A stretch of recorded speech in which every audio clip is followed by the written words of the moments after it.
உடைக்கப்பட்டால் தான் உருவாக்கப்பட முடியும். உங்க வாழ்க்கை உருவாக்கப்படணும்னு நினைச்சீங்கன்னா உங்க குயவனுடைய வீடு ரொம்ப முக்கியம்.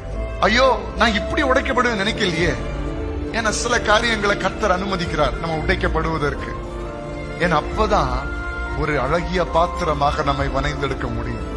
கர்த்தருக்கு கீழ்ப்படுகிறேன், அவருடைய பிரசன்னத்துல இருக்கிறேன், அவருடைய வார்த்தைகளை கேட்கிறேன், கர்த்தர் என்னோடு கூட பேசுகிறார். அப்போ ஏன் நான் கெட்டு போயிட்டேன்? அப்போ ஏன் நான் உடைக்கப்பட்டுட்டேன்? வரைந்து கொண்டிருக்கும் போது கெட்டு போகிறதுனா உடைக்கப்படுகிறதுக்கு சமம். சரியான பக்குவத்துல வரலையே.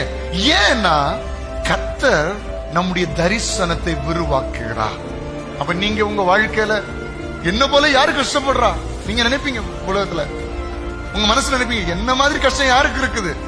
உங்களை மாதிரி கஷ்டம் யாருக்கு இல்லைன்னாலும் எல்லார விட நீங்க கஷ்டப்படுறீங்கன்னா எழுதி வச்சுக்கோங்க, எல்லார விட நீங்க உயர்த்தப்படுவீங்கன்னு அர்த்தம்.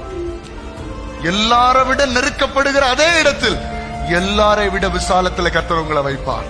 உடைக்கப்பட்டால் தான் உருவாக்கப்பட முடியும். Download ShareChat.